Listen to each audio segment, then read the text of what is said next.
पिछले कुछ दिनों से मोदी जी के ऊपर काफ़ी लोग कटाक्ष कर रहे हैं कि सोरस ने कहा है कि इंडिया डेमोक्रेटिक है, लेकिन इंडिया का जो प्राइम मिनिस्टर है अभी नरेंद्र मोदी वो डेमोक्रेट नहीं है और डेमोक्रेसी को फॉलो नहीं करते हैं। जिसके बाद कुछ लोग जो अपोजिशन में है बीजेपी के, वो लोग कह रहे हैं कि सोरस की बात सही है और जो उनके सपोर्टर है वो कह रहे हैं कि ये गलत है। लेकिन ये बात हम लोग को जाननी चाहिए कि सोरस ने ऐसा क्यों कहा, क्योंकि आप सोरस के इतिहास को देखें तो कहने के लिए वो बहुत अमीर इंसान है, बिलियनियर है और लगभग उनके 45 से 50 बिलियन डॉलर उनके पास है। और जो कि उन्होंने एक एनजीओ के नाम यानी कि फिलंथ्रोपिक सो कॉल्ड के नाम पे कर दिया है और उसके थ्रू वो एक एनजीओ चलाते हैं जिसके थ्रू वो जहाँ मन करता है वहाँ पे, जो उनको लगता है कि वहाँ डेमोक्रेसी सही से नहीं चल रही है, वहाँ पे पैसे को इन्वेस्ट करते हैं और उससे फ़ायदा लेते हैं। जैसे कि आप शायद जानते होंगे कि 1992 में इंग्लैंड के यूके की जो सेंट्रल बैंक है उसको कोलैप्स करने के पीछे इन्हीं का नाम आता है और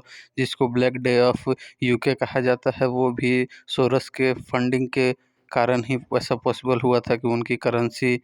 गिर गई थी। और ऐसा सिर्फ वो यूके के साथ ही नहीं किए हैं बल्कि आप रसिया के साथ, थाईलैंड के साथ और ऐसे बहुत सारे देश है जिनके साथ वो ऐसा कर चुके हैं। और अब ये सोरस इंडिया को टारगेट कर रहे हैं क्योंकि आप देखे होंगे कि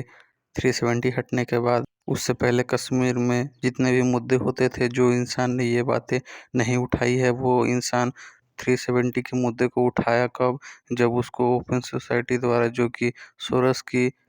एनजीओ है और वो उसको फंडिंग देती है, वो उससे उन लोगों को फंडिंग मिलने के बाद वो लोग 370 के ऊपर बोलने लगे तथा कश्मीर मुद्दे पे बोलने लगे, जिसका साफ मतलब होता है कि उनको विदेशों से फंडिंग मिलती है। जिसके बाद ये मुद्दे को उठाते हैं और जैसा कोई भी अगर प्रोटेस्ट होता है तो उसमें फंडिंग की बहुत ज़्यादा भूमिका होती है। अगर किसी इंसान के पास अगर फंडिंग है, पैसा है, तो वो बहुत दिनों तक प्रोटेस्ट कर सकते हैं क्योंकि उनके पास आगे पीछे सोचने के लिए कोई नहीं है और उनको उस काम के पैसे मिल रहे हैं, जिससे देश का डेमोक्रेटिक स्ट्रक्चर चेंज होता है और जो बाहर के लोग हैं उनका ट्रस्ट ख़त्म होता है, जिससे एफडीआई भी देश के अंदर नहीं आती है और उसका जो देश का जो स्टॉक मार्केट है, चाहे जो भी चीज़ें हैं, उस करेंसी की भी डिवैल्यूएशन होती है। और अगर ऐसा करके सोरस अगर उसमें पैसे को शॉर्ट करेंगे तो उनसे सोरस को फ़ायदा होगा, लेकिन यहाँ के लोगों को नुकसान होगा। तो ये देखने वाली बात है लोग क्या ये चीज़ों को समझ पाते हैं या नहीं। ऐसे ही करके वो बहुत देशों से फ़ायदा उठा चुके हैं, यूके, थाईलैंड,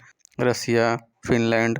और बहुत सारे ऐसे देश है। और यहाँ तक कि पूरे देश में वो खुद यहूदी हैं, लेकिन इजराइल को वो एक देश के अहमियत नहीं देते हैं और कहते हैं कि इजराइल को नहीं बसना चाहिए। और जब उनसे इंटरव्यू में लोग पूछते हैं कि आपके चलते लोगों को कितना नुकसान होता है तथा आपके चलते बहुत लोग मारे भी गए हैं कई बार, तो उन्होंने कहा कि हम सिर्फ अपने फ़ायदे का चीज़ को देखते हैं बजाय कि किससे किसको नुकसान होता है। हम उतना अगर सोचेंगे तो मेरा फ़ायदा नहीं हो पाएगा, इसलिए हम अपने फ़ायदे के बारे में सोचते हैं। अब बजाय उसके लिए किसी को नुकसान हो जाए तो उसमें हम कुछ नहीं कर सकते हैं, ऐसा उनका कहना है और ऐसा उनका सोचना है।